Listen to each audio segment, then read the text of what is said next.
warahmatullahi wabarakatuh. Perkenalkan, nama saya Indrayani Suntara, mahasiswi Institut Medika Dr. Kiki Suherman dari program studi Diploma 3 Kebidanan semester 5. Di sini saya akan melakukan penyuluhan mengenai pentingnya KB atau keluarga berencana dan macam-macam alat kontrasepsi. Selamat menyaksikan. KB atau singkatan dari keluarga berencana merupakan suatu program pemerintah Indonesia sejak tahun 1970 yang bertujuan untuk membatasi jumlah kelahiran guna menciptakan keluarga yang sehat dan sejahtera. Adapun tujuan umum dari perencanaan KB adalah untuk mewujudkan masyarakat yang sejahtera, khususnya bagi ibu dan anak, serta mengendalikan pertambahan penduduk suatu negara sesuai dengan norma keluarga kecil bahagia sejahtera atau NKKBS, yaitu dengan jalan mengendalikan jumlah kelahiran. Nah, sedangkan tujuan khusus dari program tersebut adalah untuk meningkatkan kesejahteraan suatu keluarga, yaitu dengan jalan menjarangkan angka kelahiran atau jumlah kelahiran bayi, yaitu dengan jalan menggalakkan pemakaian alat kontrasepsi. Hingga saat ini, program KB yang dicanangkan memberikan manfaat yang besar. Beberapa di antaranya yaitu yang pertama, menurunkan resiko terjangkitnya kanker rahim dan kanker serviks. Yang kedua, menurunkan angka kematian maternal serta peningkatan IPM. Kemudian, menghindari kehamilan yang tidak diinginkan. Yang keempat, dapat meningkatkan kesehatan ibu dan anak. Yang kelima, mencegah penularan penyakit berbahaya. Yang keenam, lebih menjamin tumbuh kembang bayi dan anak. Yang ketujuh, dapat meningkatkan kesejahteraan keluarga. Yang kedelapan, pendidikan anak lebih terjamin. Yang kesembilan, dapat menentukan kualitas sebuah keluarga.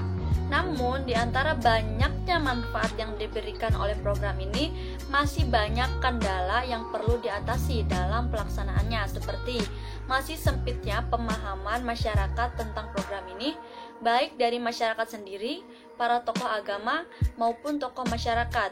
Kemudian masih dianggap sesuatu yang tabu, karena pelaksanaannya harus membuka aurat. Kemudian masih adanya persepsi bahwa kematian ibu dan anak pada saat proses kelahiran adalah mati syahid, serta anggapan bahwa banyak anak akan membawa banyak rezeki bagi keluarga. Untuk metode KB tersebut ada berbagai macam. Yang pertama itu MAL atau metode amenorrhea-laktasi. Kemudian ada KBA atau metode keluarga berencana alamiah. Kemudian ada metode barier, yaitu kondom, diafragma, dan spermisida, KB suntik 1 bulan dan 3 bulan, KB pil dan mini pil, kemudian AKDR atau IUD, dan kontap atau kontrasepsi mantap, yaitu tubektomi dan vasektomi.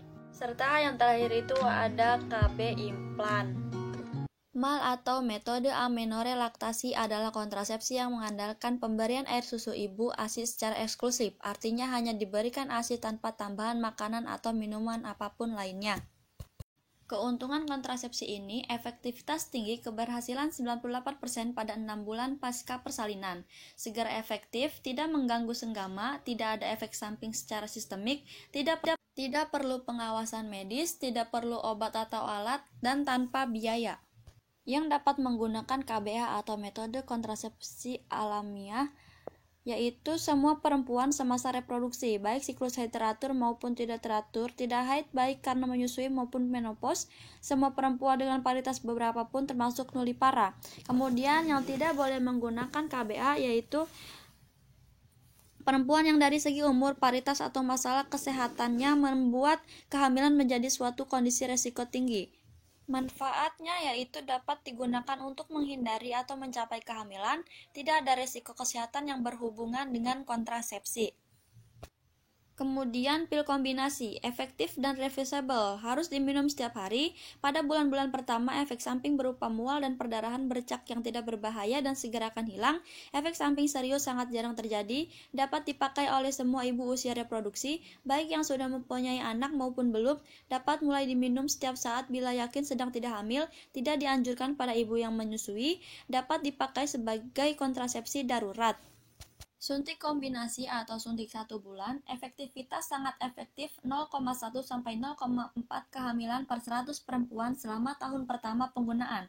Keuntungannya tidak berpengaruh pada hubungan suami istri, tidak diperlukan pemeriksaan dalam, jangka panjang, efek samping sangat kecil. Yang boleh menggunakan suntik kombinasi adalah usia reproduksi, telah memiliki anak ataupun yang belum memiliki anak, ingin mendapatkan kontrasepsi dengan efektivitas yang tinggi, menyusui ASI pasca persalinan lebih dari 6 bulan, pasca persalinan dan tidak menyusui, anemia, nyeri haid hebat, haid teratur, riwayat kehamilan ektofik.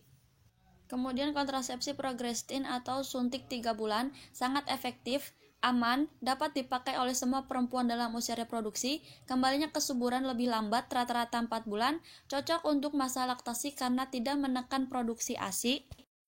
Keuntungannya, pencegahan kehamilan jangka panjang, tidak berpengaruh pada hubungan suami istri, sedikit efek samping, dapat digunakan oleh perempuan usia lebih dari 35 tahun sampai premenopause, kemudian memiliki efektivitas yang tinggi dengan 0,3 kehamilan per 100 perempuan per tahun, asal penyuntikannya dilakukan secara teratur sesuai jadwal yang telah ditentukan. Kontrasepsi pil progestin atau mini pil cocok untuk perempuan menyusui yang ingin memakai pil KB, sangat efektif pada masa laktasi, dosis rendah, tidak menurunkan produksi ASI, tidak memberikan efek samping estrogen.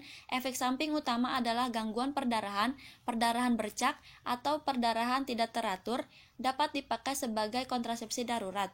Sangat efektivitas 98,5%. Pada penggunaan mini pil jangan sampai terlupa 1-2 tablet atau jangan sampai terjadi gangguan gastrointestinal, muntah, diare, karena akibatnya kemungkinan terjadi kehamilan sangat besar.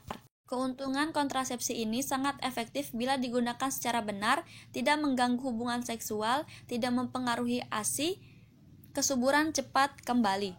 Kontrasepsi implan adalah metode kontrasepsi hormonal yang efektif, tidak permanen, dan dapat mencegah terjadi kehamilan antara 3 hingga 5 tahun. Alat kontrasepsi dalam rahim (AKDR atau IUD) sangat efektif, reversible, dan berjangka panjang, dapat sampai 10 tahun. Dengan jenis CUT 380A, haid menjadi lebih lama dan lebih banyak, pemasangan dan pencabutan memerlukan pelatihan, dapat dipakai oleh semua perempuan usia reproduksi, tidak boleh dipakai oleh perempuan yang terpapar pada infeksi menular seksual atau IMS. Keuntungannya sebagai kontrasepsi, efektivitasnya tinggi, metode jangka panjang hingga 10 tahun, sangat efektif karena tidak perlu lagi mengingat-ingat, dapat digunakan sampai menopause. Kemudian kondom, efektif bila digunakan dengan benar, tidak mengganggu produksi ASI, tidak mengganggu kesehatan klien, tidak mempunyai pengaruh sistemik. Kondom tidak hanya mencegah kehamilan, tetapi juga mencegah IMS termasuk HIV atau AIDS. Diafragma adalah cup berbentuk bulat cembung terbuat dari lateks atau karet yang diinsersikan ke dalam vagina sebelum berhubungan seksual dan menutupi serviks. Manfaat dari kontrasepsi ini efektif bila digunakan dengan benar, tidak mengganggu produksi ASI, tidak mengganggu hubungan seksual karena telah terpasang sampai 6 jam sebelumnya, tidak mengganggu kesehatan klien. Spermisida adalah bahan kimia, biasanya non-oksinol, digunakan untuk menonaktifkan atau membunuh sperma.